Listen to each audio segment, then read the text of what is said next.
So in this class, by the end of this class, we are going to see the differences between TCP/IP and OSI reference model. At the same time, we are all using internet.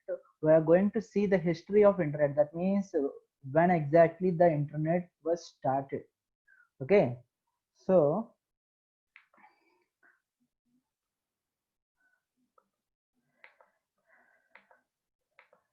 in our last class we saw this. So the OSI reference model has these 7 layers. So the OSI reference model has these 7 layers. The first layer is physical layer, data link layer, network layer, then transport layer, then session, presentation, application layer. Whereas TCP/IP has 4 layers in the beginning. Now TCP/IP has 4 layers in the beginning, but now we can say it has 5 layers. Okay, so the layers are link layer, internet layer, transport layer, application layer, where this link layer is having the functionalities of physical layer and data link layer. Okay, we have not reduced the functionality of network softwares compared to OSI. So here some functionalities are merged together into single layer. So is my voice is audible? So someone is not able to hear me. So can others confirm whether you are getting my voice or not? Okay, then 503, you better check your whether you are joined with voice or not. Okay, so TCP/IP reference model, that is nothing but here there is a software which will take care of your network communication, which is divided into 7 layers.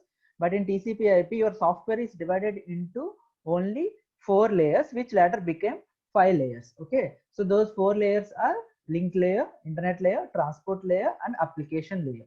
Okay, so let us see what is meant by link layer. So link layer is nothing but it is the combination of physical and data link layer. That means whatever is happening in physical and data link layer in our OSI reference model, if you recollect, same things are going to happen in link layer.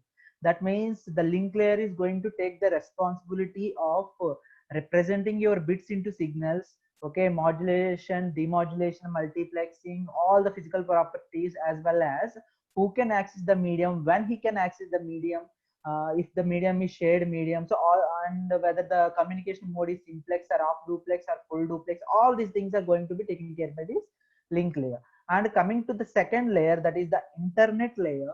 So internet layer will take care, the main functionality is it will allow the upper layers, that is nothing but at the end it will allow the user to inject IP packets into any network. Okay, you may be using Wi-Fi, or you may be using some other LAN, or you may be using some your mobile hotspots, whatever it is. Still the internet layer makes sure that irrespective of what is the bottom structure involves, it will allow you to inject the IP packets in the same manner. Okay, so if you are using Wi-Fi, you will send the data in the same way as you are using a LAN. Okay, so who will worry about those things means this link layer will worry about those things. So this link layer will worry about the physical properties of your communication. Internet layer will make sure that you are not at all worrying about these link layer properties. Okay, so it will simply make sure that whatever network is there that you are joined in, it will be appear to you as same.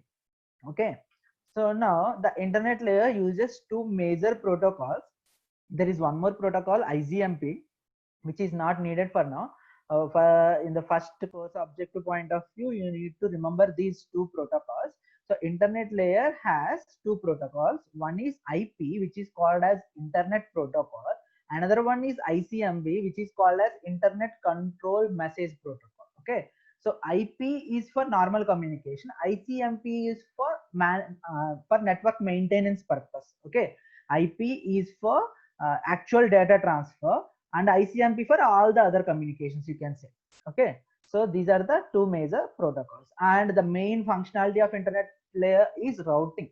Okay, because your network is not having a single path from source to destination. Your network will have multiple paths to source to destination. If you have multiple paths, you have a choice to select the path. But who will choose the best path? Means this internet layer will choose the best path. Okay, if you randomly pick a path, that path may be the longest path. Okay, so if you randomly pick the path may be the path with heaviest traffic. So the network internet layer, which is also called as network layer, will decide which path to choose based on certain parameters. So that functionality is called as routing. Okay, and for all these things, of course, you need an address to identify your system, your node in the entire network. Okay, so to identify your system in the network, you need one address. That address is nothing but called as logical address. Okay, so this logical address, which is also called as IP address, because this address is used by this IP protocol. Okay, so this address is called IP address because it is used by this IP protocol. Okay, so this is used for host to host delivery. Okay, I repeat, host to host delivery means, let's say when I send a letter to your father, the letter from my home to your home means host to host delivery. The letter from me to your father means process to process delivery. Okay, person to person means process to process. Home to home means host to host. Okay, so when a letter reaches to a specific host, when a packet reaches to a specific host, which will identify that to which person that letter need to be delivered. So the port address, which is the responsibility of the above layers, will take care of that. We already discussed in our uh, OSI reference model. Okay, now coming to the transport layer. So this transport layer, you can say heart of the TCP/IP reference model. Even you may get an objective question in the quizzes. Okay, not I'm not saying the regular day-to-day quizzes. I'm saying the online exam that you may get during May. So transport layer, which layer is the heart of TCP/IP model, means transport layer is the heart of TCP/IP model. Okay, so it is heart of TCP/IP. So transport layer is the heart of TCP/IP.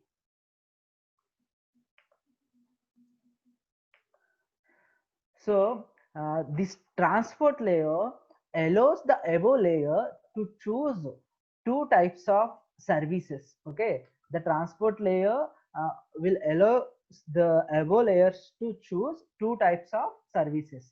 Okay, and whatever service you choose, always it will divide the received information from the above layer into multiple parts. In previous class, if I'm not wrong, I gave you one example. Let's say if there are two people who are using the same network, one is downloading some movie, another one is simply accessing his email, or he is using some applications like WhatsApp, Facebook, etc. Now, if the entire information is treated as a single entity, so the entire movie of, let's say, 1 GB will be considered as a single entity. So the single entity cannot be disturbed in between. If you started receiving a single entity, means you need all the other persons need to wait till you receive that single entity. Now, if you download a movie, that movie will not be downloaded in an instant. For now, let's say it will take 10 to 15 minutes. So for that 10 to 15 minutes, you can't ask the remaining systems to wait. Okay, their work is involves a fraction of second, let's say 1 second. So for their 1 second work, they can't wait for your 15 minutes. Okay, so to avoid such things, what this transport layer will do is, irrespective of what are the communications, what are the services that are accessed by the user, it is always going to divide them into smaller things called segments. Okay, transport layer is going to segment the data. That means the process is called segmentation. The outputs are called segments. Okay, so the transport layer is going to divide the data received from the above layer into smaller parts, which is called as segments. Okay, and to send this segment, this transport layer provides two protocols. Okay, so these two protocols, as I said previously, will take care of process to process delivery. That means person to person delivery. Okay, so once a letter reaches to your home, the name on that letter address will tell to which person that letter need to go. In the same way, when a information reaches to your host, that is nothing but your computer, mobile or laptop, whatever it is.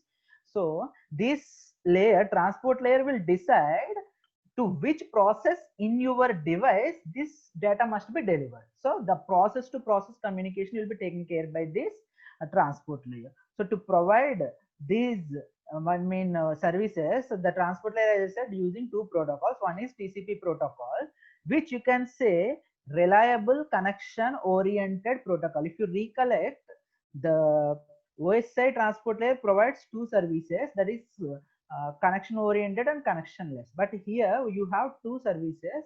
One is reliable connection oriented service, which is provided by TCP, and another one is unreliable connectionless protocol. You have only two options: reliable connection oriented, unreliable connectionless protocol. Okay, in reliable connection oriented protocol, your information will be sent as stream of bytes. Okay, that means I said your information will be divided into smaller parts. Even though it divided into smaller parts, those smaller parts will be going in order. Okay, without sending the first one, it won't send the second part. Without sending the second part, it won't send the third part. So they will always go in order. So that is what is meant by connection oriented communication. So in connection oriented communication, the data will follow a flow. Okay, where that means the information will go as a stream. Okay, and reliable means when your data is corrupted in between, the receiver must be able to identify whether the data is received correctly or not. So that is nothing but error control. And another feature is flow control. Okay, when I deliver some lecture, I can't say my lecture is reliable unless your people are able to understand that. Okay, that means if you are not even able to keep in the same phase with me, then I can't say they are reliable. In the same way, when I send a when I do a communication, I must come to your your speed, and I must deliver the information in that speed. That is nothing but I need to control the flow. Okay, so the TCP will provide all these things. So it will send the information as stream, it will provide error control, it will provide flow control. Whereas if you take UDP, UDP is simply an unreliable connectionless protocol. That means there is no error control, there is no flow control, there is no sending the information as stream. The information may come in unordered fashion. Okay, the information may come with errors, the information may come at much higher speed than you can receive. So all these things may be involved here. So depending on whether these things worries you or not, based on that you may choose TCP or you may choose UDP. Okay, so that is about these two protocol. Okay, so depending on what your communication involves. So if your communication involves slower communication but needs error control, flow control, and sending the information in the stream, then you will go with TCP. If you wants to deliver the information promptly, that means immediately, as early as possible, without keeping it wait in transport layer, then you need to go with UDP. So some examples are, if you take our Zoom communication, that is nothing but purely using UDP. Because if this Zoom communication relies on acknowledgements, that is nothing but sending information as stream and getting acknowledgements, then obviously you need to my system need to wait for some time till it gets an acknowledgement from your system saying that okay, the frame is received, for sending the next frame. See, my communication, this video transfer involves 22 frames per second at least. Okay, so ఒక frame పంపించిన తర్వాత after sending one frame, if my system waits for acknowledgement for sending the second frame, it will take 1 second. So instead of sending each frame in 1/22 seconds, it is sending one frame for 1 second because of this acknowledgement. So to avoid such things, communications like video and speech communication involves UDP communication. Okay, so that is about the transport layer. So is it clear? I repeat, is it clear? If you are able to understand at least 80%, then you can continue, because in depth we will discuss about these things in the coming unit. We have a complete unit dedicated for transport layer, so no worries there. Okay, so now the last layer, the topmost layer in TCP/IP is nothing but application layer. So application layer in TCP/IP simply includes all the functionalities of session presentation, depending on your requirements, because in sometimes your communication may not need sessions. Okay, that means when you open Google, Google doesn't require any sessions. I mean, in simple terms, unlike your bank transaction, when you do bank transaction, your bank transaction, online bank transaction must follow session. So if someone simply access the history, and if they try to reload the same page, they must fail, because the session is not started properly. It is simply the person is simply trying to resume the session, which will be failed. Okay, whereas the Google type pages must allow, because there is no need for any sessions actually. Okay, but still they are using sessions for security reasons, but still there is no need for sessions in such communication. Whereas presentation is needed in most of the cases. I can say 95% of the communications needs presentation, so that will be taken care by the application layer. Okay, so it contains different protocols like telnet. So one well used protocol is telnet. The other alternative of telnet, a secure alternative of telnet, is nothing but SSH. Okay, so there is another alternative for this telnet, which is nothing but SSH. So this SSH is used by you all people from last, I can say, 2 years. Whether you are I mean, whether you realized it or not. So ఎవరైనా ఎప్పుడైనా ఈ SSH అనేది ఎక్కడైనా చూసారమ్మా మీ labs లో కానీ ఎక్కడైనా? Did you see these terms SSH anywhere in your labs? Yeah, in Putty. When you open Putty, it has checkboxes where one checkbox will say telnet and another checkbox will say SSH. That means this SSH is allowing, normally the default option will be SSH in your Putty. Okay, so by using your Putty software, you are remotely accessing the Linux server. Okay, using the Putty software with the help of SSH protocol, you are accessing Linux server. That is nothing but what you people are logged in with your pin numbers, register numbers. Okay, so the SSH is a secure one. That means if someone else tries to hack that information, it will be very difficult to get the information. Whereas telnet is not secure, but it is fast compared to SSH. Okay, and the other one is file transferring protocol, which is nothing but FTP. Okay, so FTP used to be a well used protocol for file transferring, I can say, till like 10 years back. Now for file transfer or web access, everything, for everything you are using this HTTP. Okay, irrespective of whether you want to do file transfer or if you want to use web access, still you are using HTTP protocol instead of FTP protocol. But still FTP is way faster when you are doing file transfer. That means file downloading or uploading, compared to this HTTP. Okay, so SMTP is the protocol used by your mails, whether you are using Gmail or Yahoo Mail or some Outlook, Microsoft Outlook, whatever it is. All those things are just front ends. Okay, so front GUIs, the Gmail page that you are opening is a front GUI, Yahoo page you are opening is a front GUI, but all those GUIs are built over this SMTP protocol, which allows these front ends to send and receive messages in a structured way. Okay, so this is the one mean architecture diagram of TCP/IP. So that four layers are shown here. So the top layer is application layer, which has these protocols: HTTP, SMTP, RTP, DNS, as you saw in previous slide, SSH, Telnet, FTP, etc.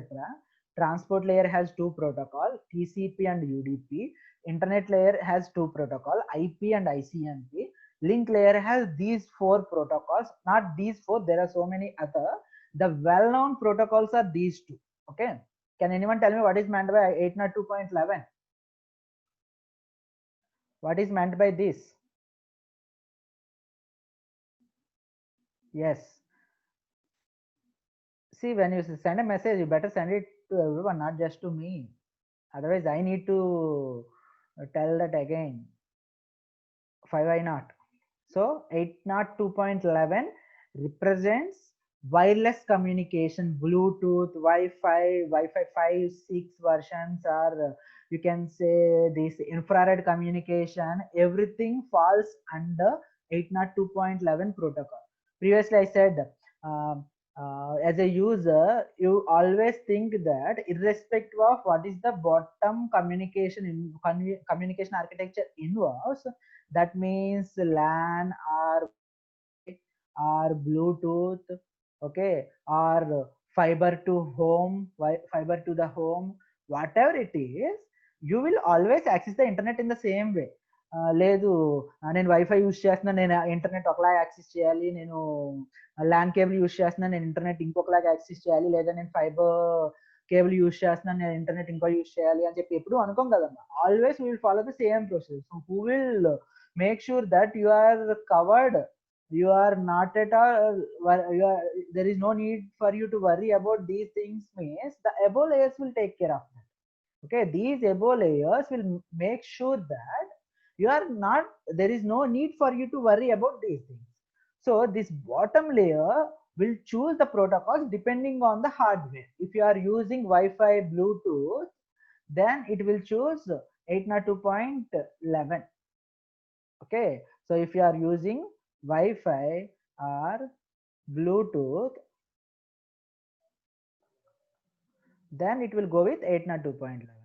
If you are using LAN, okay, then it will go with Ethernet. So this DSL or SONET or some protocols which are used in something like in banking, ATM connections, etc., etc. Okay, there is no need to worry about these things. Even in our further discussions, we are going to see in depth about these protocols. Okay, మన next chapters లో వీటి గురించి చూస్తాం. 802.11 ఏం చేస్తుంది, 802.3 which is nothing but Ethernet ఏం చేస్తుంది, okay, and IP ఎలా వర్క్ అవుతుంది, నెక్స్ట్ టీసీపీ ఎలా వర్క్ అవుతుంది, యూడిపి ఎలా వర్క్ అవుతుంది, everything we are going to see in the coming chapters. Okay,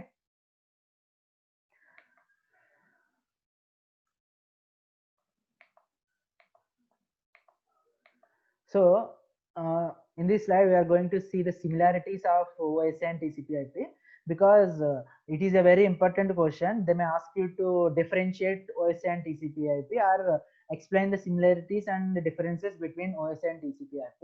So the similarities are both are designed by based on layered architecture. Okay, so irrespective of how many layers we are having, still we are having layers. Your software is divided into layers. Every layer has some functions, that means nothing but protocols. So everything is designed, the both architectures reference models are designed based on layered architecture. Okay, but the OSI has 7 layers, whereas TCP/IP has 4 layers. Okay, but and another similarity is in both models, the layers above transport layers are application oriented. Okay, and the layers below the transport layer are network oriented. Okay, so depending on the user, what service you need will be decided. Depending on the network, what type of protocols to be used at the bottom layer will be decided. So in both layers, same mechanism is used. Okay, user dependent and network dependent will be divided by this transport layer. So transport layer acts as bridge between these two layers. Okay, transport layer acts as bridge between the two parts: user defined, user application oriented or user defined layers, and network dependent layers. Okay, and coming to the differences, OSI, as I started with the first slide of this OSI reference models, you see the OSI reference model is a generic model that mainly focuses on explaining the functionalities of each layer instead of the protocols, whereas TCP/IP model is a protocol oriented model.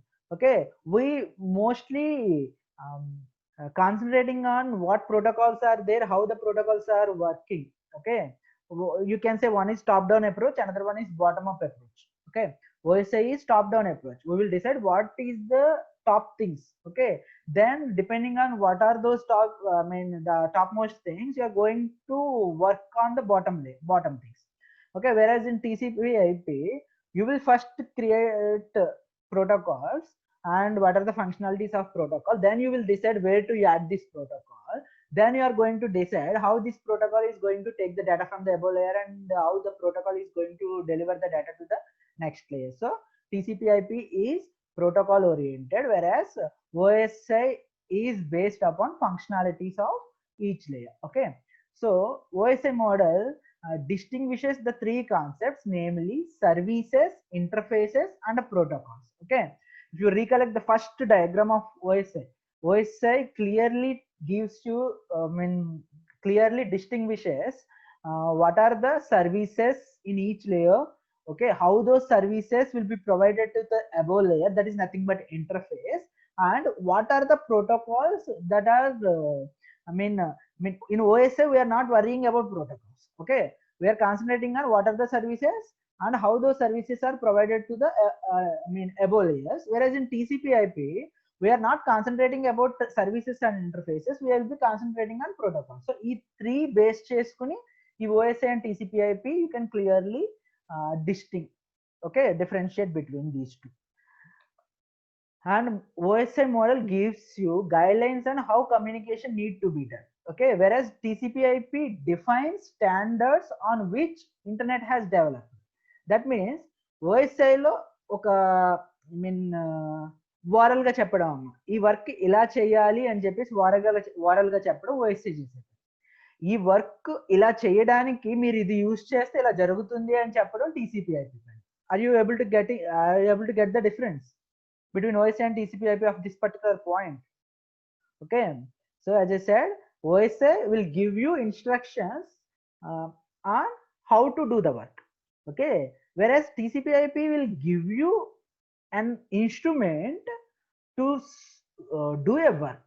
Okay, based on that instrument you will do that work in a specific manner. Are you able to see the difference or not?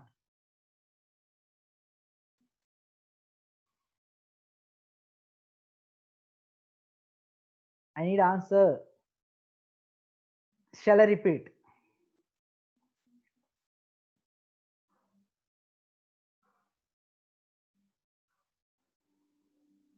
Okay, I will repeat. See, OSI will tell you how to do the work. You can choose any instrument that you can see fit with doing that work in that manner. అర్థమవుతుందా? So మీకు OSI ఎలాంటిదంటే, let me explain it in Telugu again. So OSI ఎలాంటిదంటే మీకు ఈ పని ఇలా చేయాలి అని చెప్తుంది. ఆ పని అలా చేయడానికి కావాల్సిన ఇన్స్ట్రుమెంట్ మీ ఇష్టం, మీరు ఏదైనా చూస్ చేసుకొని, బట్ ఆ పని అలా అవ్వాలంతే. అదే TCP/IP అనుకోండి, మీకు ఒక వర్క్ ఇస్తుంది, ఇన్స్ట్రుమెంట్ ఇస్తుంది, ఇంకా ఆ ఇన్స్ట్రుమెంట్ బేస్ చేసుకుని మీరు ఆ వర్క్ చేయాల్సింది. Okay, that instrument has certain functionality. So using that instruments functionalities you need to do the work as it allows. అది ఎలా ఎలో చేస్తే అలాగా ఆ ఇన్స్ట్రుమెంట్ బేస్ చేసి మీరు వర్క్ చేస్తారు. సో ఇక్కడ ఇన్స్ట్రుమెంట్ ఏంటి అంటే ప్రోటోకాల్. ఓకే, సో OSIలో ప్రోటోకాల్స్ క్లియర్గా ఇవ్వం, వర్క్ ఎలా చేయాలో చెప్తాం. ఆ వర్క్ ఎలా చేయాలనేది మీరే ఓన్గా ఉన్న ప్రోటోకాల్స్ మీకు కావాల్సినట్టు యూజ్ చేసుకుంటారా, లేకపోతే మీ ఓన్ ప్రోటోకాల్స్ క్రియేట్ చేసుకుంటారా, లేదా ఇప్పుడు ఫర్ ఎగ్జాంపుల్ నేను ఈ వర్క్ ని నీకు ఇలా ఫినిష్ చేసేస్తాను, but let's say I will use let's say most of you are girls, మీరు ఇంట్లో వంట చేస్తున్నారమ్మా, కూరగాయలు కట్ చేయాలి, కూరగాయలు కట్ చేయాలని మీ మదర్ చెప్పేసి వెళ్ళిపోతే మీరు ఏం చేస్తారు, మీ దగ్గర ఉన్న ఇన్స్ట్రుమెంట్స్ చాలా యూస్ చేస్తారు. కటింగ్ బోర్డ్స్ యూస్ చేసే వాళ్ళు కొంతమంది ఉంటాయి, నైఫ్స్ యూస్ చేసే వాళ్ళు కొంతమంది ఉంటారు, లెట్స్ సే కత్తిపెట్టలు యూస్ చేసే వాళ్ళు కొంతమంది ఉంటారు. The work will be done. Okay, so అది ఓఎస్ఐ చేసే పని. అలా కాకుండా మీకు కటింగ్ బోర్డ్ ఇచ్చి కూరగాయలు ఇచ్చి కట్ చేయన్నారనుకోండి, సో దాని మీనింగ్ ఏంటి, ఈ వర్క్ కంప్లీట్ అవ్వాలి బట్ మీరు ఈ ఇన్స్ట్రుమెంటే యూస్ చేయాలి. You have no other option. Okay, so that will be decided by that person. That is nothing but the design who designed the protocols. Okay, so ఈ పనికి ఈ ప్రోటోకాలే సూటబుల్, సో ఈ protocol నే use చేయండి అని టీసీపీఐపీ చెప్తుంది. ఈ పని ఇలా చేయాలి, మీరు ఏ ప్రోటోకాల్ అయినా యూస్ చేసినా పర్వాలేదు అంటే ఓఎస్ఐ రెఫరెన్స్ మోడల్ చెప్తుంది. Now I think you are able to see the difference. అర్థమైందా, అర్థం కాలేదు? Good. So these are the important things. Okay, so as I said, OSI top down approach అనమాట. So పని ఎలా చేయాలనేది ముందు డిసైడ్ అయ్యింది, దానికి సంబంధించిన ప్రోటోకాల్స్ ని వాళ్ళు తర్వాత క్రియేట్ చేశారు. అదే టీసీపీఐపీలో బాటమ్ టు టాప్ ముందు ఇన్స్ట్రుమెంట్స్ ని క్రియేట్ చేశారు. అప్పుడు ఆ ఇన్స్ట్రుమెంట్స్ ఏ లేయర్ లో సూటబుల్, ఇప్పుడు లేయర్స్ కి ఫంక్షనాలిటీస్ ఉన్నాయి కాబట్టి ఈ లేయర్ ఈ ఇన్స్ట్రుమెంట్ ఈ ఫంక్షన్ చేయొచ్చు. ఇప్పుడు టీసీపీ అనేది ఈ టైప్ లో వర్క్ అవుతుంది, యూడిపి అనేది ఈ టైప్ లో వర్క్ అవుతుంది, రెండు మర్చ్ చేసి ఒక లేయర్ పెడతాం, that is nothing but transport layer. Okay, IP ఇలా వర్క్ చేస్తున్నాం, ఐసీఎంపీతో ఇలా వర్క్ చేస్తున్నాం, ఐపీ ఐసీఎంపీని కంబైన్ చేసి ఒక లేయర్ క్రియేట్ చేద్దాం, let's call it as internet layer. So అలా క్రియేట్ చేశారు. అదే ఓఎస్ఐ అనుకోండి, they first divided the work into 7 layers, then they thought of okay, so ఈ లేయర్లు ఈ పని చేయాలి, ఏ ప్రోటోకాల్ ఎలా వర్క్ చేస్తే మనకి ఈ లేయర్లు ఈ పని అవుతుంది, ఎన్ని ప్రోటోకాల్స్ ఉంటే బాగుంటుంది, ఇలాంటివన్నీ తర్వాత ఆలోచిస్తారు. So that is nothing but this fourth point. Okay, so the first in OSI the model was developed first, then the protocols in each layer, whereas in TCP/IP the reverse is true. That means protocols are defined first, then they are added to each layer depending on their working. Okay, so that is the fourth difference in OSI and TCP/IP. And the simplest difference that everyone can write is OSI has 7 layers, TCP/IP has only 4 layers. That is one difference that you can clearly see. Okay, so is it clear with these differences? If it is clear, I will move to the next part.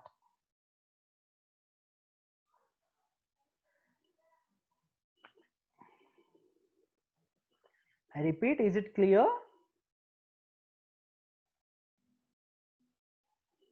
Okay, good. So we have completed the software part. That means we started with the background introduction, then we followed the hardware related few things, introductions, then we discussed about reference models, that is nothing but software. Before coming to software, we even discussed about the design issue. Okay, now we are going to see the history of internet, which is also an important question, because in the first unit the content is very small, so there is very less chances of getting different questions. There are few questions you can say in 4 sets of your question paper you will have these 4 questions surely. So one is OSI reference model, another one is comparison between OSI and TCP/IP, another one is the history of internet. Okay, so we are going to see the history of internet, that is nothing but in your syllabus you will see it as example networks. Okay, so as you know, the internet is not a single entity. Internet is a collection of different networks, not just 1 or 2 different networks, a vast number of different networks. Okay, so internet contains internet actually started with the first as called ARPANET. Okay, so the first name of internet, you can say the father of internet is ARPANET. Okay, and in this discussion we are going to see few such old network from which this internet is incepted, that means created. Okay, we are going to see what is ARPANET, what is NSFNet, and what are the other networks that involved in creating this internet. Okay, so these 3 internet. So before going to those topics, just imagine how, let's just see how the internet has evolved. The number of devices connected to the internet grows exponentially. Okay, As you can see, I embedded more information here to compare. So the world population for now is 7.8 billion, whereas the number of devices that are connected, especially because of the latest technology called Internet of Things, the number of devices connected are 50.1 billion. Almost you can say for every person there is like 5 devices, 6 devices. Okay, for every person there is 6 point something, you can say 7 devices. So that many devices are there, but it all started with zero. Okay, that means with no networks. In the beginning there is no network, later the network started building. We are going to see how many devices are there in the first network. Can anyone guess how many devices are there in the first computer network? Internet first network, that is nothing but ARPANET లో ఎన్ని devices ఉన్నాయి అనేది ఎవరైనా guest చేయగలరా? I'm not asking you to search through Google and answer the question. Okay, I am just asking you to throw some numbers. So one person, that is 503 gave 2. Okay, 591 said 4. 551 said 2. Okay, I got only 3 students who are active, I think. 1 lakh. 1. See, this answer is very, I mean, I can't say this 5H4's answer, not 5H4, 599's answer. It is not at all possible. Unless you have at least 2 devices, you can't call them a network. 2 or more devices connected together and able to communicate with one another is called computer networks. So that is not the right answer, obviously. The others may be. So let's see how many devices are there in the first network. So the first network is called ARPANET. Okay, so ARPANET is created because of one small problem. Okay, so what is that problem means? In 1960s, see, always normally US people will be in the beginning of everything. So in 1960s, US DOD, okay, DOD means Department of Defense. So DOD used public telephone networks for military communication. So అప్పటి వరకు మనకి separate గా internet లాంటివి ఏమి లేవమ్మా. Completely they are used to depend on public telephone network. So public telephone network అంటే ఎలా ఉంటుంది? That structure will be something like this. So let's say the topmost point will provide connections to different zonal station. So ఆ zonal station నుంచి ఇంకా clear గా చెప్పాలంటే let's say ఇది Hyderabad station అనుకోండి. లేదు, ఇప్పుడు మనం సెపరేట్ అయిపోయాం కాబట్టి let's say this is station at Vijayawada or Guntur. Okay, so ఆ గుంటూరు విజయవాడ స్టేషన్ నుంచి ప్రతి డిస్ట్రిక్ట్ కి ఒక లైన్ వెళ్తుంది. ఆ డిస్ట్రిక్ట్ హెడ్ ఆఫీస్ నుంచి ప్రతి మండల్కి ఒక లైన్ వెళ్తుంది. ఆ మండల్ హెడ్ ఆఫీస్ నుంచి ప్రతి ఊర్లో ఉన్న బేస్ స్టేషన్ కి, బిఎస్ఎన్ఎల్ స్టేషన్ కి ఒక లైన్ వెళ్తుంది. సో ఇప్పుడు ఈ నెట్వర్క్ మొత్తం కొలాప్స్ అయిపోవాలి అంటే the crucial point is this one, the top most point. Okay, so అదే మెయిన్ డ్రాబ్యాక్. ఇలాంటి ఒక నెట్వర్క్ మీదే మనకి పాత కమ్యూనికేషన్స్ అన్ని జరిగేవి, మిలిటరీ కమ్యూనికేషన్స్ అన్ని. So in 1960s US defence of department of defence used to work with public telephone networks for military communication. So I mean opposing countries ఎవరైతే ఉంటారో, ఎనిమీ కంట్రీస్, వాళ్ళు ఏం చేసేవాళ్ళు అంటే సింపుల్ గా ఈ మెయిన్ ఆఫీసెస్ ఎక్కడ ఉన్నాయో వాటిని బ్లాస్ట్ చేయడం, ఇలాంటివి చేయడం ద్వారా కంప్లీట్ కమ్యూనికేషన్ ని బ్రేక్ చేసేవాళ్ళు. Okay, so if you know the main instrument in military communication is military operations is communication. Without communication you can't do anything. మీ దగ్గర గన్స్ ఉన్నవ్వండి, ట్యాంక్స్ ఉన్నవ్వండి, ఫ్లైట్స్ ఉన్నవ్వండి, వాటితో ఏం చేయాలనేది పైనుంచి ఇన్స్ట్రక్షన్ రాకపోతే ఏం జరగదు, కోఆర్డినేషన్ జరగదు. So communication place a very important. So instead of using such network which is having this vulnerability, so the vulnerability of the system was the destruction of few key toll offices will bring down the entire communication. So వాళ్ళు ఏం చేశారంటే ఒక కొత్త వేలో communicate చేయగలిగితే బాగుంటుంది అని చెప్పేసి ఒక ప్రపోజల్ తీసుకొచ్చారు 1960s లో. So based on this proposal in 1960s someone called, I mean one person called Barnes suggested a network of this type. Okay, so ఈ నెట్వర్క్ లో మీరు అబ్జర్వ్ చేస్తే ఒక పాయింట్ నుంచి ఇంకొక పాయింట్ కి వెళ్ళడానికి చాలా పాత్స్ ఉంటాయి. సో ఎవరైనా మధ్యలో కొన్ని డిస్టర్బ్ చేసినా వేరే పాత్ లో వెళ్ళొచ్చు. అర్థం ఉందా? That is the beauty of this packet switched network. Okay, switching network or distributed switching network or packet switched network అంటాం వాటిని. సో ఇక్కడ ఏంటంటే మనకి మల్టిపుల్ పాత్స్ ఉంటాయి, ఒక పాత్ అవైలబుల్ గా లేకపోతే వేరే పాత్ నుంచి వెళ్ళే ఛాన్స్ ఉంటుంది. సో ఇక్కడ ఇంకా కీ ఆఫీసెస్ అంటూ ఏమి ఉండవు. సో వల్నరబిలిటీ రెడ్యూస్ అయిపోతుంది. So based on that thought in 1960 someone suggested, but that suggestion was rejected when implementing. Okay, so AT&T అనేది the global biggest telecommunication telecommunication implementation company. Okay, so అది reject చేసింది, అక్కడితో అది ఆగిపోయింది. But later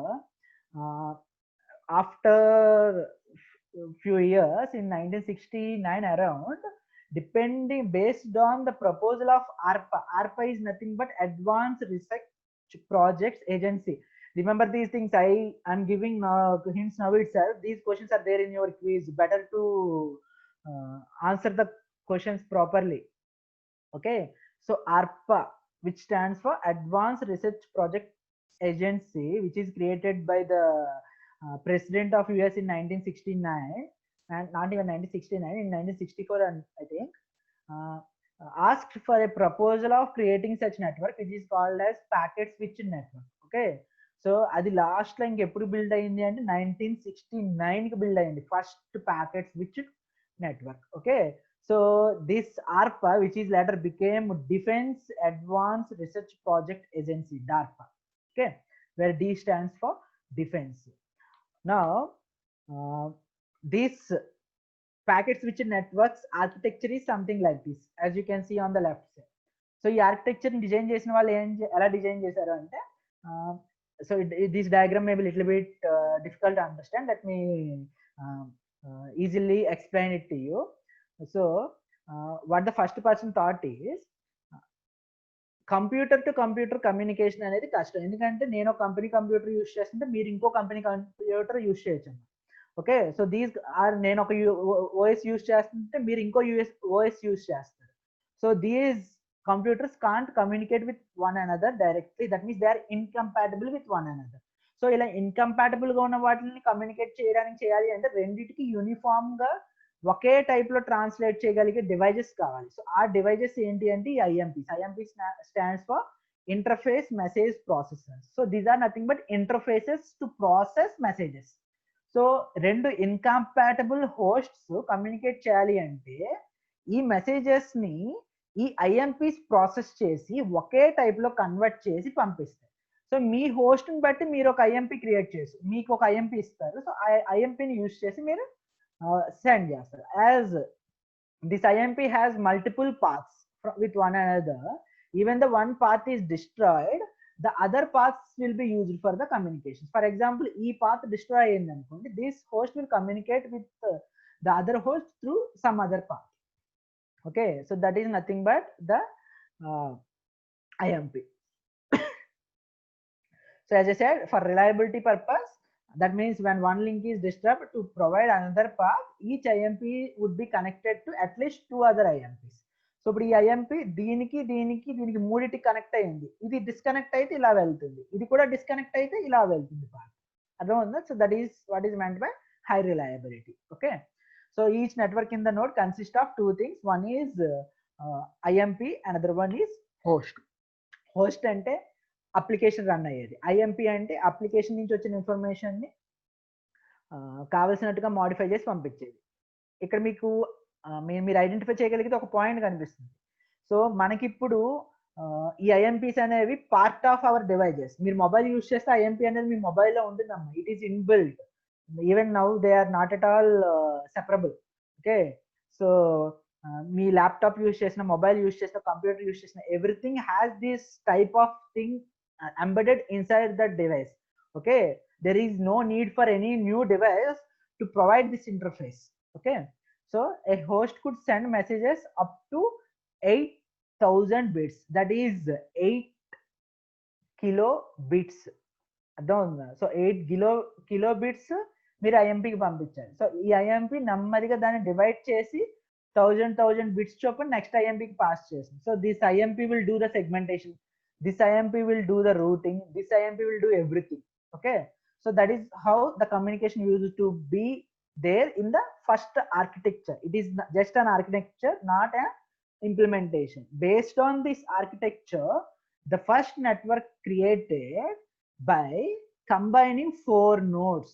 I asked you how many nodes are there, how many devices are there in the first network. That is nothing but ARPANET. Okay, I asked you to throw the answers. Some of you gave 2, 3, 4, 6, 5, 1K, 1 lakh, etc. Even one person said one device. But the first network, you can say the first internet contains only 4 devices. So those 4 devices are placed at 4 different universities. Okay, so ARPA has some agreements with 4 universities. So those universities are nothing but University of California, Los Angeles, University of California, SP stands for Saint Bergen. Okay, and Stanford Research Institute, nothing but SRI, and University of Utah. See, these things are located like few thousand kilometers away from one another. So if 4 universities lo ఉన్న 4 servers ni connect చేస్తూ the first network was created. Okay, so the first network was created by joining these 4 servers in these 4 universities. So these 4 universities are chosen because they have some agreement with ARPA. Okay, that means Advanced Research Project Agency. Okay, later it grow exponentially. ఎంత exponential గా పెరిగింది అంటే, okay, so even ఈ ARPANET లో జరిగిన experiments base చేసుకుని ARPANET కి అప్పటి వరకు ఉన్న ప్రోటోకాల్స్ వర్కౌట్ అవ్వు, కొత్త ప్రోటోకాల్స్ కావాలి అని TCP/IP డిజైన్ చేసింది. That is how we got this TCP/IP reference model. So TCP/IP reference model was created for ARPANET when they realized that ARPANET protocols are not efficient for high speed communications. So the network grows like this. So they started with 4 nodes in 1969. Within 1 year, they joined 5 more nodes. Okay, and within 2 years, it grew bigger. So by the end of 1970s, it has so many different servers located at different universities which are having tie-ups with ARPA. Still the network not went to public or for commercial purpose.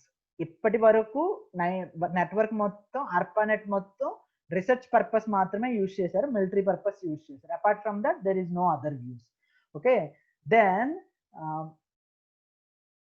National Science Foundation ఏం చేసింది అంటే, ఈ ARPANET అనేది ARPA design చేసింది. ARPAతో tie up ఉన్న universities మాత్రమే అలో చేస్తుంది. మరి మిగిలిన యూనివర్సిటీస్ పరిస్థితి ఏంటి అని చెప్పి ఆలోచించి 1981 national Science foundation in US created another net called NSFNet. Okay, in this NSFNet actually in the beginning called as CSNet because it is designed for computer science purpose. Okay, CSNet work, that is the computer science network, is connected different CS departments and industrial research labs to ARPANET. అంటే ఈ ARPANET లో ఉన్న universities కాకుండా వేరే universities లో ఉన్న different research labs ని కానీ ఇండస్ట్రియల్ రీసెర్చ్ ల్యాబ్స్ కానీ కంబైన్ చేసి వాటిని అన్నిటినీ కనెక్ట్ చేసి ఆ నెట్వర్క్ కి ARPANET కి ఒక లింకప్ ఇచ్చారమ్మా. Okay, so you have previously have ARPANET. Okay, previously you have ARPANET. Now you created a new network called NSFNet. Okay, and you created one link between them. So ఎప్పుడైతే link create చేశారో this NSFNet literally which is bigger than ARPANET, you can say consumes ARPANET. So later it completely became a single network. Okay, so this CSNet, let me show you the complete slide. Okay, this CSNet later in 1986 called as NSFNet because it is sponsored by National Science Foundation. Okay, so but అది ఇంకా పెరిగిపోయేసరికి ఇంకా అది మనం maintain చేయలేప్పుడు government maintain చేస్తే government budget లో share చేయాలి. So instead of that they thought of privatization. So what they did is they simply handed over this NSF net to three, I mean a non-profit corporation called ANS created by three companies, MERIT, MCAI and IBM. That is the reason why IBM is that much famous. IBM is a part of creation of internet. Okay, so they handed over this NSF net to these three people which created the organization called ANS, that is nothing but Advanced Networks and Services. Okay, so this is the first step towards the commercialization. So ఎప్పుడైతే privatisation జరుగుతుందో obviously they will think about getting money from that. So that is nothing but commercialization. That's the reason in 1991 they changed the name from NSF net to ANS net. Okay, and they opened it to public.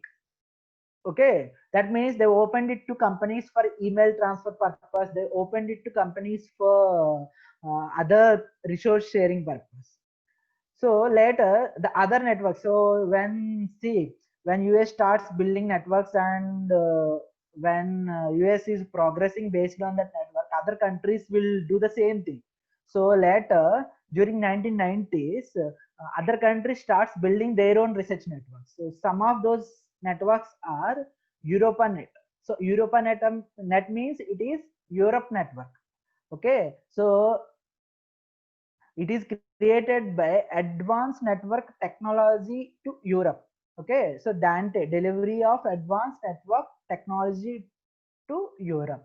So they created this EuropaNet in 1993, and someone else created European backbone which is called EBON, that is in 1992. Okay, which is recently deactivated in 2002. I can't say recently, so a decade back. It stands for 1 decade. So deactivated means they have not removed it. So what happened is all these networks, this ARPANET which is joined with NSF net which is later became an ANS net, and EuropaNet and EBON and many other smaller networks joined together in early 1990s, where the actual internet was created. That is the reason in our previous graph you can see 1990. Yeah, so in this graph you will see 1990 in the beginning. So that is the point where the internet came into existence. Before that there is no internet. So in 1990 till that part there is very different individual networks. In 1990 they started joining. Immediately by 1990 within 2 years they saw 10 lakh devices connected with one another. By 1990, sorry, by 2003 it reached 0.5 billion. Then once the IoT was created in 2009, you saw the growth exponentially. So 8.7 billion devices in 2012. So ఇప్పుడు చూస్తే 50 billion devices దగ్గర ఉన్నాం. Okay, and it is not going to stop. So more and more devices are going to add to this, and if I am not wrong you will be seeing the triple digits, even 4 digits in this place within next 3 or 4 years. Okay,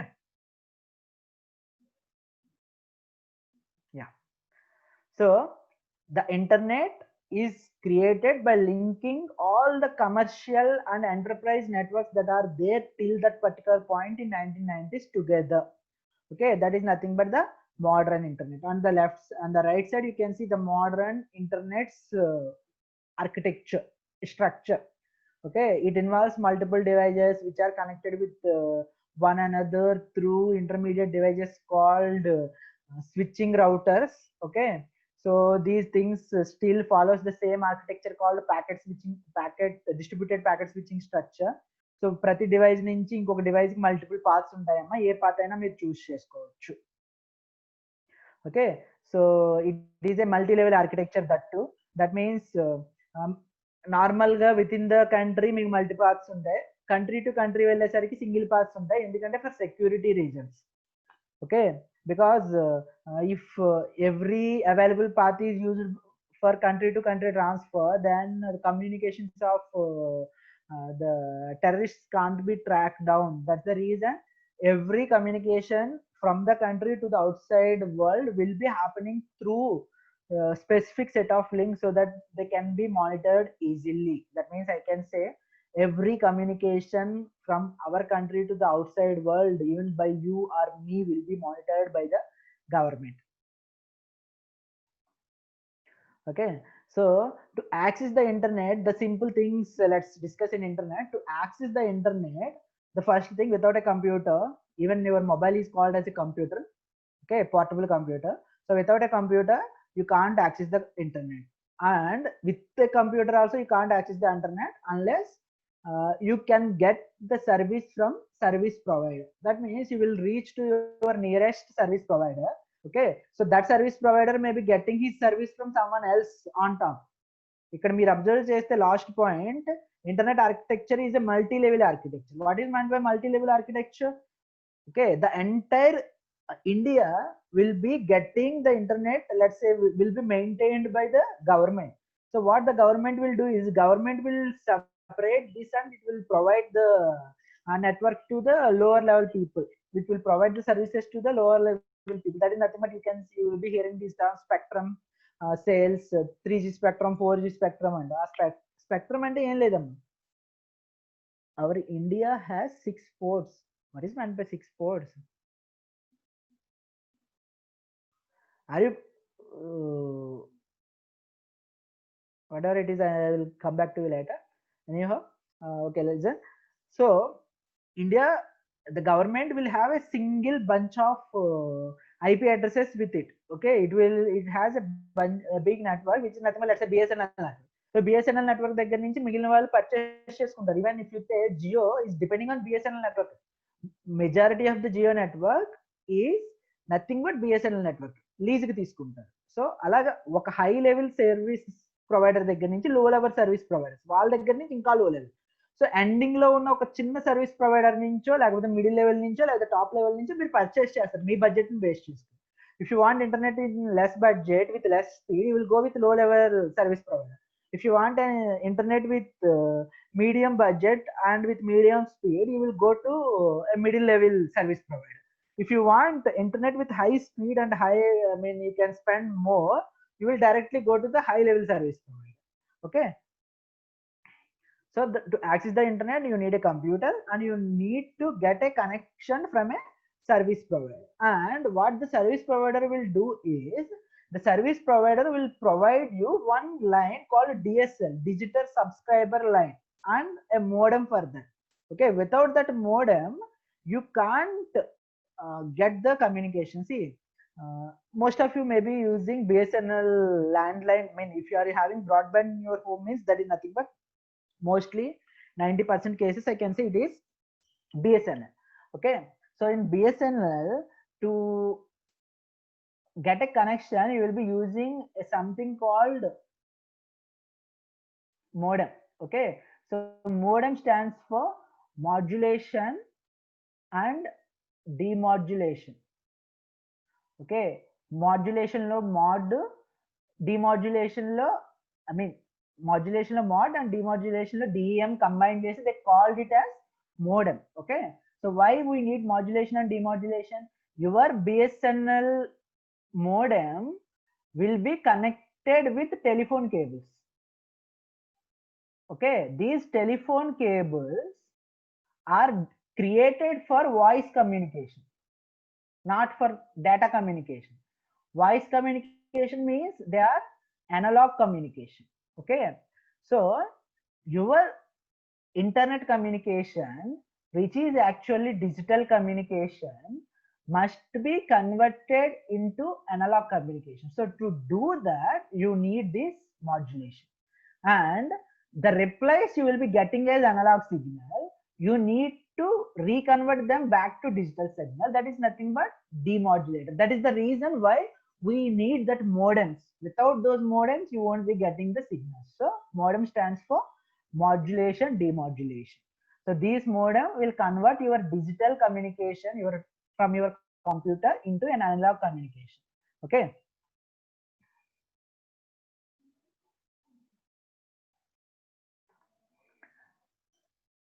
So and these the data calls that you are going to do with the help of the voice communication links are called dial-up connections. Okay, ఇప్పుడంటే మనకి wire connect చేయగానే net వస్తుంది, కానీ if you go back like by the in the time of my BTech to get the internet from the BSNL, when I connect my computer to the BSNL, I need to enter a number and I need to call that number. Okay, without calling that number, I'm not getting any internet. So దానికి ఏంటంటే separate గా ఒక application provide చేస్తాడు. Application నా system లో install చేసి నేను ఆ నెంబర్ డైల్ చేస్తే నాకు ఇంటర్నెట్ వస్తుంది.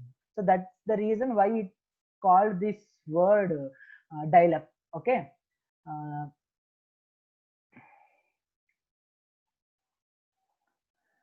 so another method of getting the services is from TV system. So TV system లో కూడా అంటే టీవీ కేబుల్స్ అనేవి మనకి they are design for analog communication. మీకు వచ్చే వీడియో కానీ ఆడియో కానీ అనలాగ్ కమ్యూనికేషన్ అని వస్తుంది. సో వాటిని మీన్ ఆ కేబుల్స్ ని మీరు డిజిటల్ కమ్యూనికేషన్ యూజ్ చేయాలి అంటే again you need this modems. Okay, cable modems, coaxial modems కావాలి.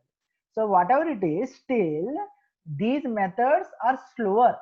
Okay, you may get up to few mbps, but if you need more speed, nowadays you may hear this term FTTH communication, that is nothing but fiber to home communication.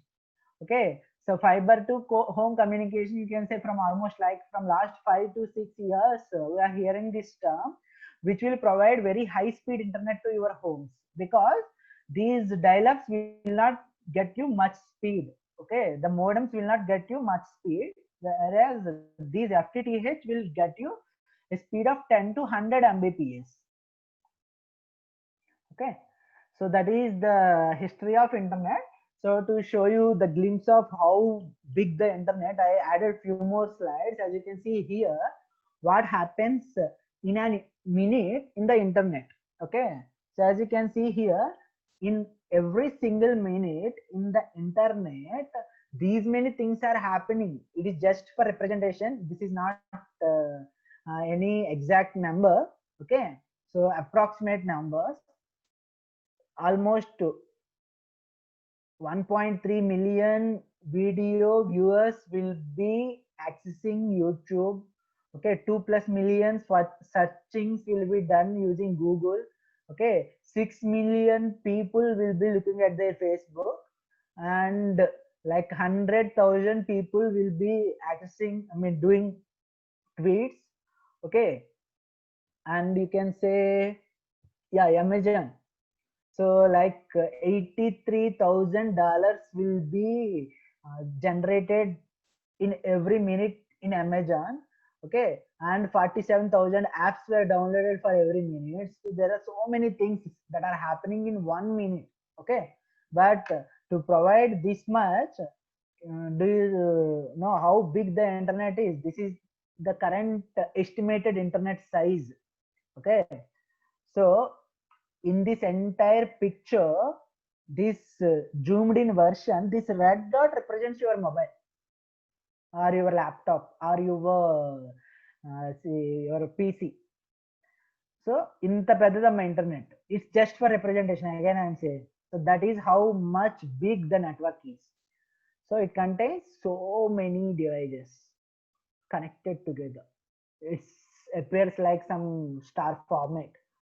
Okay, so that is the end of the history of internet, the examples of internet, and that is end of the today's session. So I think I created the quiz, but I have not sent you the email. If you can access the Digiversity website, you can access it and you can attempt the quiz. Okay, otherwise you will be getting the quiz in next 10 minutes. You will be getting the link in next 10 minutes. I just gave 5 questions. From now onwards, I won't be giving you much questions, only 5 questions in every session. Okay, but try to